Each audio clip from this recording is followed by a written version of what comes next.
শিক্ষা প্রতিষ্ঠান সমেত মাদক বিরোধী কমিটি গঠন করে নিয়মিতভাবে সভা, সেমিনার, বিতর্ক প্রতিযোগিতার আয়োজন সহ সচেতনমূলক বিভিন্ন কার্যক্রম পরিচালনা করা হচ্ছে।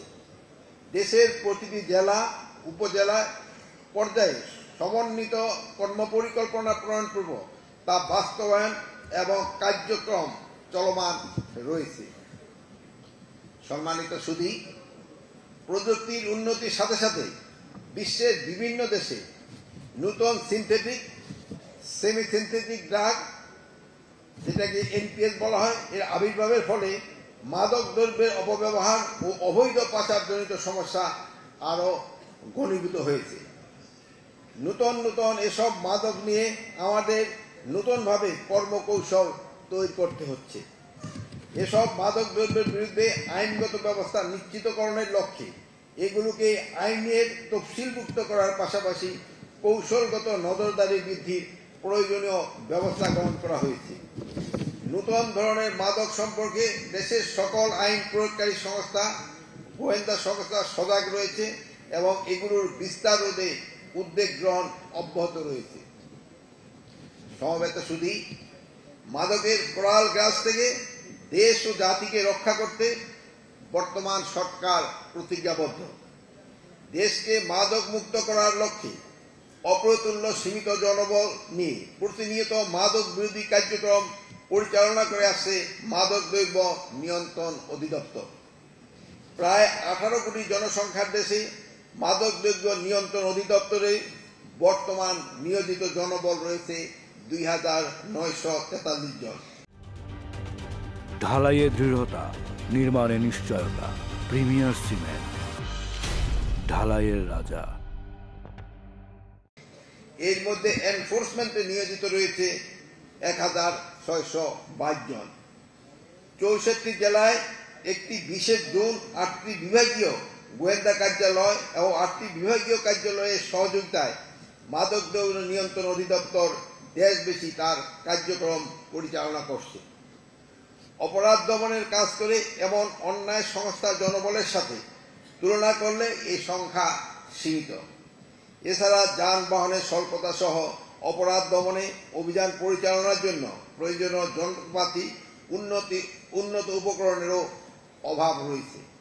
এসব সমস্যার সমাধানে মাদকদ্রব্য নিয়ন্ত্রণ অধিদপ্তর ও স্বরাষ্ট্র মন্ত্রণালয়ের চলমান প্রচেষ্টা অব্যাহত থাকবে। সম্মানিত উপস্থিতি,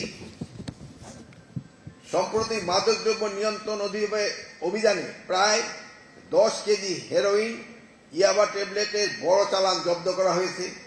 মাদকদ্রব্যের বিরুদ্ধে এরূপ অভিযান অব্যাহত থাকবে। এক্ষেত্রে সশস্ত্র বাহিনী এবং আইন শৃঙ্খলা বাহিনী এবং নোডাল এজেন্সি হিসাবে মাদকদ্রব্য নিয়ন্ত্রণ অধিদপ্তর কার্যক্রম আরও বেগবান করার উদ্যোগ গ্রহণ করা হয়েছে।